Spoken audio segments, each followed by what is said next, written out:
하나님께 영광 올립니다.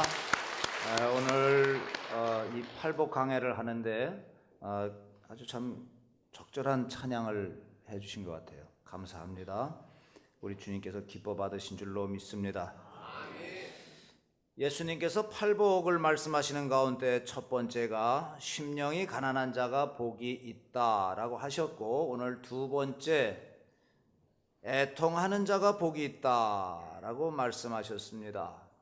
뭐 애통하는 게 왜 복이냐 이렇게 생각하실런지 모르지만 여기에 우리 주님의 깊은 비의가 담겨져 있습니다. 자, 심령이 가난한 자가 자기 심령이 파멸하였다는 고백만으로는 불충분하다. 그렇게 보신 거죠. 진실로 애통하는 자의 자리에까지 나가야 된다라고 우리 주님은 보신 겁니다. 자, 애통한다는 말은 고통으로 몸부림칠 정도로 철저하게 탄식하는 것, 자기 자신을 다 벌거벗겨 놓는 것, 이것을 애통이라고 말씀하는 것입니다. 그러면 무엇을 슬퍼하고 가슴을 쥐어 뜯어야 할까요?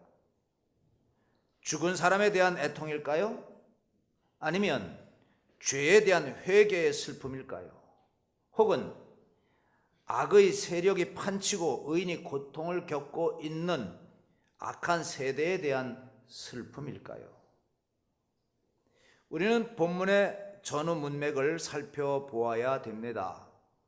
복을 선언하셨는데 10절과 12절에 의를 위하여 박해를 받는 자는 복이 있나니 천국이 저희 것임이라. 11절에 나로 말미암아 너희를 욕하고 박해하고 거짓으로 너희를 거슬러 모든 악한 말을 할 때에는 너희에게 복이 있나니 기뻐하고 즐거워하라. 하늘에서 너희의 상이 큼이라.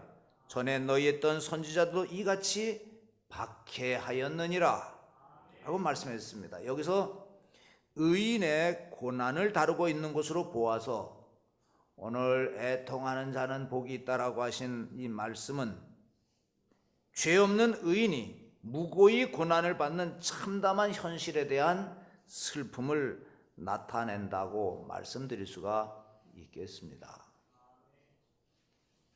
이사야 61장 1절에서 3절의 말씀을 한번 읽겠습니다. 우리 띄웠는데 한번 다 같이 읽겠습니다. 주 여호와의 영이 시작.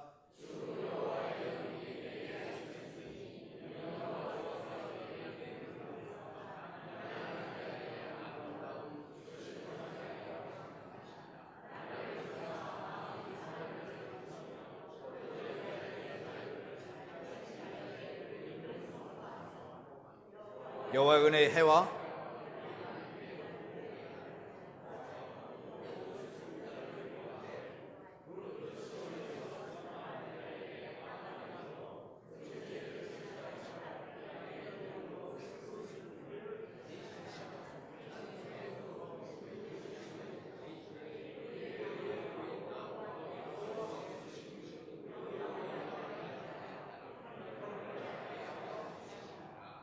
아멘. 자, 긴 말씀을 읽느냐고 수고하셨습니다. 이 말씀은 장차 메시아께서 오셔서 암흑시대를 살면서 고난받는 하나님의 백성들을 위로하실 것을 예언하신 말씀입니다. 근데 여기 예언 가운데 마음 상한 자를 고치며 라는 말씀이 나옵니다. 이 마음 상한 자라는 말씀은 오늘 본문에 애통하는 자라는 말과 같은 헬라어를 같은 뜻으로 사용하고 있는 것을 볼 수 있어요. 의인들은 하나님의 정의가 더디게 실현되는 것을 슬퍼해 왔습니다.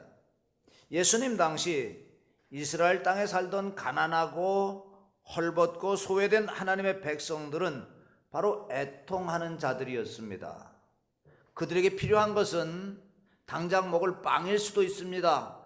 손에 쥔 돈일 수도 있습니다. 하지만 그보다 더욱 절실했던 것은 바로 위로였던 것입니다. 오늘 이 땅에도 위로가 필요한 사람이 많습니다. 애통하는 사람들이 많습니다.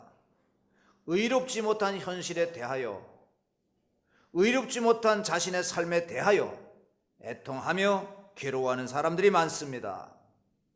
의롭지 못한 사람들의 공격 앞에서 낙심하고 어찌할 바를 몰라 애통하는 사람들이 많이 있습니다. 다윗은 참으로 애통하는 사람이었습니다. 그는 사울을 존경하고 섬기기를 최선을 다했던 사람이었습니다. 하지만 그 존경하고 섬기려 했던 왕의 시기심과 악심이 발동함으로 인해서 다윗은 쫓기는 신세가 되고 말았습니다. 그는 쫓겨다니면서 참으로 터가 무너지는 경험을 했어요. 악인이 활을 당기고 화살에 쉬를 먹이고 어두운 데 숨어서 마음이 바른 자를 쏘려고 한다고 다윗은 가슴 아파하고 있습니다. 다윗은 이런 현실을 시편 18편 4절에서 5절에 보니까 사망의 줄이 나를 얽고 불의의 창수가 나를 두렵게 하였으며 또한 수월의 줄이 나를 두르고 사망의 울무가 내게 이르렀도다. 이렇게 고백합니다. 애통해하는 거죠. 그는 쫓기고 쫓기다가 유다 광야로 탈출한 후에 가드왕 아기스 앞에서 살아남기 위해서 침을 질질 흘리면서 미친 채까지 했습니다. 그렇게 목숨을 구했어요. 그러면서 34장 6절에 보니까 곤고한 자가 부르짖는다, 이렇게 하나님 앞에 울부짖고 있습니다. 35편에 가면 사울에게 쫓기면서 이렇게 그는 또 기도합니다. 그들이 까닭없이 나를 잡으려고 그들의 그물을 웅덩이에 숨기며 까닭없이 내 생명을 해하려고 함정을 파싸오니 그랬어요. 아주 탄식하며 애통해하며 울부짖고 있습니다. 뿐만 아닙니다. 자신이 왕이 되어서도 아들 압살롬의 반역을 받아 도망합니다. 그때도 전혀 믿기지 않는 일들이 일어났습니다. 자신에게 충성했던 사람들이 압살롬 편에 서서 다윗을 저주하고 다윗을 잡아 죽이려고 혈안이 되어 있는 모습을 두 눈으로 똑똑히 보았습니다. 그런 모습 속에서 다윗이 할 수 있는 것은 하나님 앞에서 탄식하며 애통해야 하는 일밖에는 없었던 것입니다. 사랑하는 성도 여러분, 우리가 이 땅에 살아가면서 바르게 살려고 하고 의롭게 살려고 하는데 사람들이 우리를 그렇게 편하게 만들어주지 않는 것을 여러분들은 경험할 것입니다. 반드시 불의한 사람이 나타나게 되어 있습니다. 그리고 온갖 거짓과 불의로 우리를 흔들고 악으로 우리를 넘어뜨리려고 합니다. 또한 악한 원수 마귀는 사람을 충동해서 의로운 백성들을 흔들어 놓고 어찌할 수 없는 구덩이로 끌어내리려고 온갖 술수를 벌입니다. 어찌하겠습니까? 여기서 하나님의 백성들이 할 수 있는 일은 애통해하며 하나님께 자기 자신을 드러내 놓는 일밖에는 다른 일이 없는 줄 믿습니다. 하나님께서는 시편 34편 18절 19절에서 여호와께서는 마음이 상한 자를 가까이 하시고 충심으로 통회하는 자를 구원하시는도다. 의인은 고난이 많으나 여호와께서는 그의 모든 고난에서 건지시는도다 라고 했습니다. 여기에 위로가 있는 것입니다. 우리가 시편을 읽는데 특별히 탄식시를 우리가 많이 읽게 되지 않습니까? 독특한 사실을 발견하게 돼요.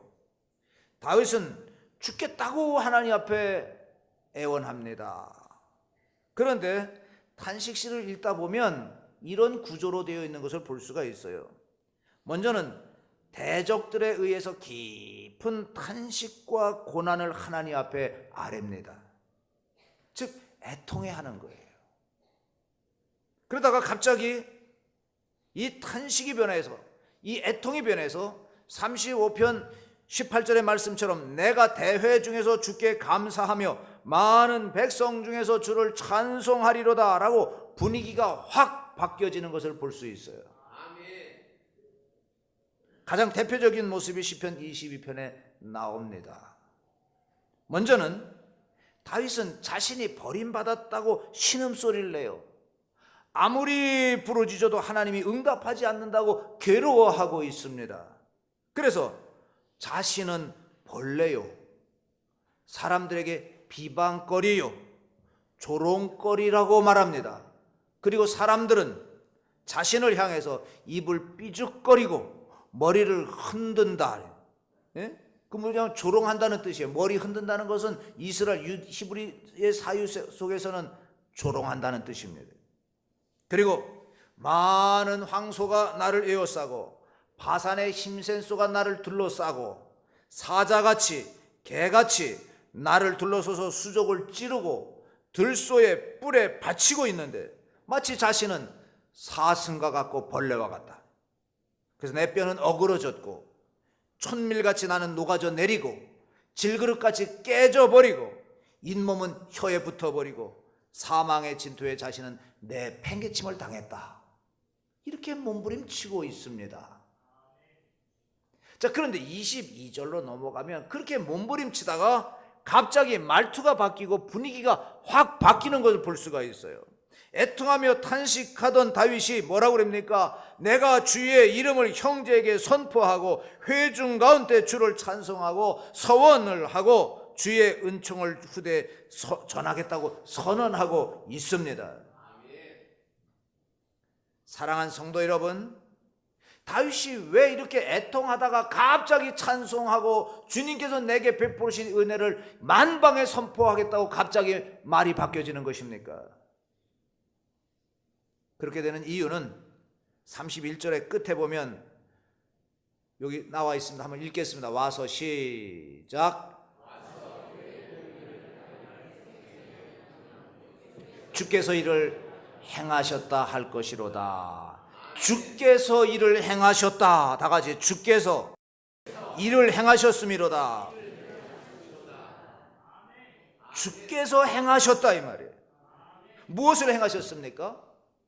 애통하며 부르짖는 다윗에게 하나님께서 응답하시고 갑작스럽게 분위기를 바꾸어 주셨습니다. 삶의 정황을 바꾸어 주셨습니다. 그가 고난받고 눈물 흘리며 애통하는 이 상황을 바꾸어 주셔서 주님 앞에 찬양하는 이 분위기로 갑작스럽게 바꾸어 주셨다는 사실입니다. 할렐루야. 여러분, 우리의 삶이라고 하는 거 그렇지 않습니까? 특별히 우리 신앙에서 경험하는 게 뭡니까? 아무리 힘들고 어렵고 눈물 흘리고 애통해도 어느 날 갑자기 이 삶이 확 뒤집혀진 것 우리 많이 경험하지 않습니까? 그래서 어떤 사람은 막 울며 불며 그냥 교회가 떠나가라고 울다가 어느 날 보니까 희죽거리면서 돌아다니는 거 봐요. 미쳤나? 미친 겁니까? 하나님께서 그렇게 만들어 주신 거예요. 하나님께서 그렇게 만들어 주셨어요. 그렇게 애통하며 몸부림칠 때 주님께서 그를 위로하고 자신의 삶의 문제를 해결해 주셨기 때문이라고 다윗은 지금 찬양으로 고백하고 있는 것입니다. 이 다윗의 경험 속에서 오늘 우리 주님께서 가르쳐 주신 이 말씀, 애통하는 자가 복이 있다, 저희가 위로를 받을 것이다 라고 하는 이 말씀이 이 다윗의 경험에서 그대로 입증되고 있는 것입니다. 사랑하는 성도 여러분, 애통하고 계십니까? 애통할 일이 있으십니까? 어쩌면 남모르게 지은 자신의 죄 때문에 남모르게 애통하고 있습니까?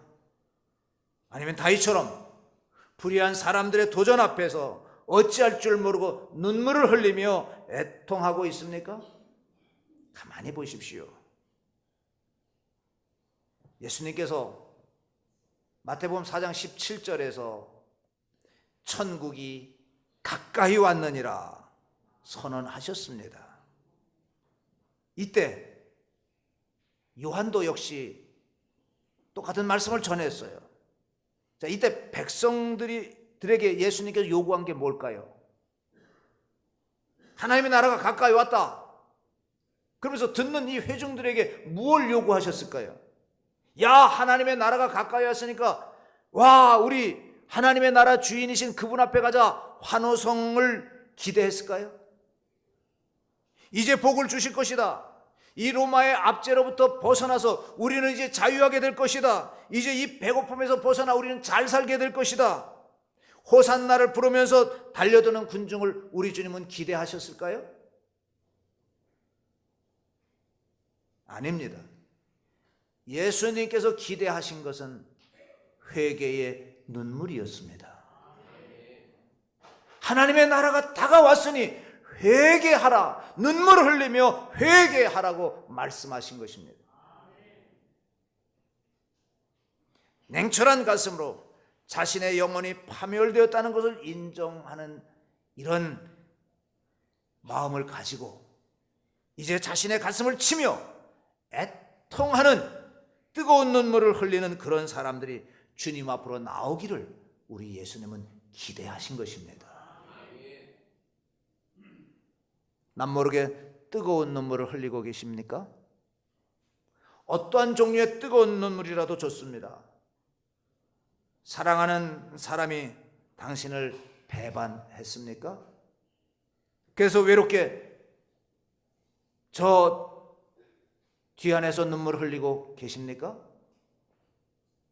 자녀가 여러분의 마음을 긁어놓아서 남모르게 눈물을 뜨겁게 흘리고 계십니까?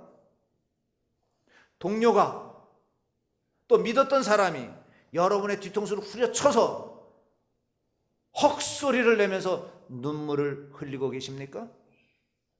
다윗처럼 예수님처럼 내 민족의 죄악으로 인해서 미래가 암담하게 보여서 뜨거운 눈물을 흘리고 계십니까? 시편 119편 136절에서 내 눈물이 시냇물같이 흐르나이다 했던 시편 기자의 눈물을 주님 앞에서 흘리신다면 거기에는 반드시 우리 주님의 응답이 있는 줄 믿습니다. 마치 어두운 장대빛 속에서 두려움과 공포로 방황할 때 갑자기 시커먼 구름이 거치면서 창공으로부터 이 산봉우리를 거쳐 대지에 펼쳐지는 무지개를 바라보는 그 안도감과 그 평안함과 그 위로가 환희로 다가오듯이 가슴을 쥐어짜며 애통하는 자에게는 하늘로부터 위로의 무지개가 펼쳐질 줄로 믿습니다. 저는 설교하면서 눈물이 없는 사람, 아무리 고함을 치고 내 가슴을 치면서 설교해도 눈물은커녕 마음에 미동도 없는 사람, 마음이 굳은 사람, 이런 사람 교만한 사람이라 은혜에서 먼 사람임을 저는 많이 보아왔습니다. 그러나 또 어떤 사람들은 하염없이 뜨거운 눈물을 흘리면서 말씀을 듣는 분들도 많이 보았습니다. 그렇게 뜨거운 눈물을 흘리는 사람들은 반드시 하나님의 큰 은총을 받는 것입니다. 바리새인과 세리가 주님 앞에 나와서 기도합니다. 바리새인은 자기 잣대로 남을 재단하는 율법주의자입니다. 도덕적으로는 확실히 세리와는 비교할 수 없는 의인이지요. 그러나 그는 교만했고 눈물이 없는 사람이었습니다. 애통하는 심령이 없었습니다. 자기 의로 가득 차 있었던 그러한 사람입니다. 반면에 세리는 저 뒤에서 이 무릎을 꿇고 하늘을 감히 쳐다보지도 못한 채 나는 죄인입니다. 가슴을 치면서 통곡합니다. 그에게 우리 주님은 위로가 주어진다고 말씀했습니다. 그가 은혜를 받고 돌아갔다고 성경은 기록하고 있습니다. 울고 싶어도 주위의 눈총이 두렵습니까? 울고 싶어도 너무 바빠서 뛰면서 살아야 하기 때문에 눈물 흘릴 겨를이 없으십니까? 저주받은 인생입니다. 벌써 애통할 수 있는 마음을 잃어버린 것입니다. 너무 무감각해져 버려서 신앙생활 하십니까? 지나친 욕심에 이끌린 탓에 채울 수 없는 끝없는 욕심의 노예가 된 탓에 눈물이 메말라 버렸습니까? 저주받은 인생이 아닐 수가 없습니다. 고민하시기를 바랍니다. 내가 왜 이렇게 눈물이 메말랐는지 주님 앞에 내 자신을 드러내놓고 발가벗겨 버리고 한번 여러분 고민해 보시기 바랍니다. 그리고 통곡하십시오. 통곡하는 역사가 있고야 비로소 새 생명이 탄생하는 것입니다. 여러분, 아기들을 다 낳아 보셨지요? 아기가 태어날 때 어떻게 하고 태어납니까? 응애하고 태어납니다. 울면서 태어나는 거지요. 영적으로도 마찬가지예요. 우리가 영적으로 두 번째 태어날 때, 영적으로 우리가 변화되고 거듭나고 중생될 때, 새 사람으로 태어날 때 나타나는 현상이 무엇일까요? 눈물인 것입니다. 통곡으로 나타나는 것입니다. 왜? 자기가 지금까지 살아온 것이 잘못된 생을 살아왔구나, 나를 부정하게 되니까요. 내 부정이 없을 때 통곡할 수가 없습니다. 이 통곡하는, 이 애통하는 마음이 없을 때 그는 하나님 앞에서 자기 자신을 바로 세워갈 수가 없습니다. 자신의 영혼을 찾을 수도 없고 천국문에 이룰 수도 없는 것입니다. 그러니까 애통하는 마음, 그것은 저주가 아니라 축복인 줄로 믿습니다. 옆 사람하고 인사하십시다. 애통합시다. 축복입니다. 눈물 흘립시다. 축복입니다. 눈물 흘리는 것, 애통하는 것, 이게 진정한 복입니다. 자, 애통하는 마음 그 자체가 축복인데 어떻게 이게 가능할까요? 이를 가능케 하는 것은 성령의 역사입니다. 나 울고 싶다고, 나 뺨 좀 때려줘 울게, 그래서 되는 게 아닙니다. 성령의 역사인 것입니다. 위로, 이사야 선지자는 메시아이신 주님께서 오실 때 나타나는 현상을 이렇게 노래합니다. 희락의 기름으로 그 슬픔을 대신하며 찬송의 옷으로 그 근심을 대신하려고 오신다라고 말씀했습니다. 다 같이 희락의 기름으로 그 슬픔을 대신하며 찬송의 옷으로 그 근심을 대신하신다. 사랑하는 성도 여러분, 슬픔을 대신하고 근심을 대신할 희락의 기름으로 충만해지기를 축원합니다. 찬송의 옷을 두르시기를 축원합니다. 여기 위로, 이렇게 애통하는 자에게 주시는 축복이 있는데 바로 위로를 받을 것이라 그랬어요. 다 같이 위로. 자, 위로를 받는다. 예? 이 위로라고 하는 말은 헬라어로 파라클레오라는 말입니다. 파라라고 하는 말은 옆으로 그런 뜻이에요. 그리고 클레오는 부른다, 예? 또는 말한다, 그런 뜻입니다. 곁으로 부르신다는 거예요. 곁으로. 예? 다 같이 곁으로 부르십니다. 그래서 보혜사 성령님을 뭐라고 말하냐면 파라클레토스, 이렇게 말하는 거예요. 성령님은 위로의 영이시며 거룩한 상담자이시며 우리의 변호사이십니다.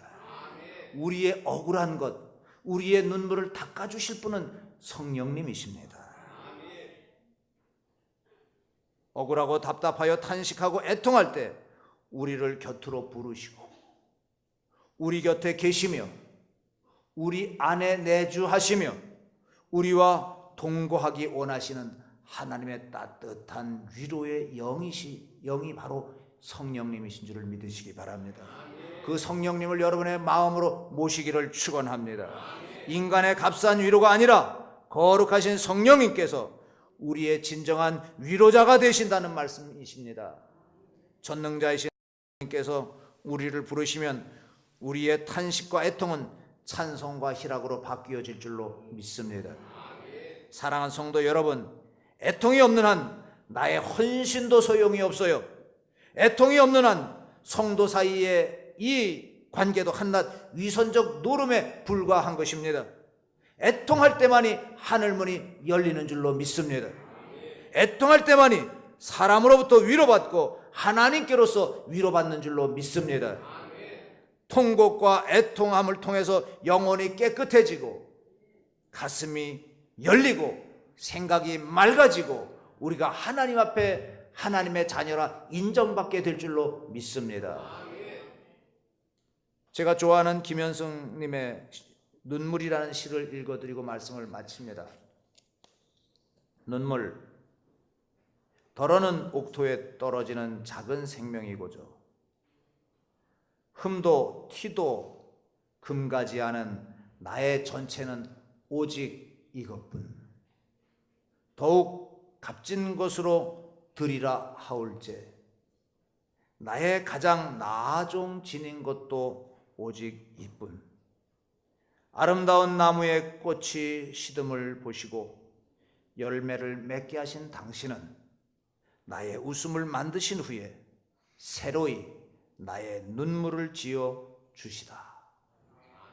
사랑하는 성도 여러분, 애통하는 자가 복이 있나니 저희가 위로를 받을 것이며, 이 주님의 음성 여러분 영혼 가운데 깊이 자리 잡으시기를 주님의 이름으로 축원합니다. 하나님 아버지 감사합니다. 우리에게 귀한 말씀 주셨습니다. 이제 우리들 애통하며 주님 앞에 나아갈 때 우리 보혜사 성령께서 우리를 위로해 주시는 줄로 믿습니다. 주님 앞에 온전히 내 자신을 드러내놓고 하늘 위로를 기다리는 우리들 위해 하나님의 영으로 충만케 하여 주옵소서. 예수님의 이름으로 기도하옵나이다. 아멘.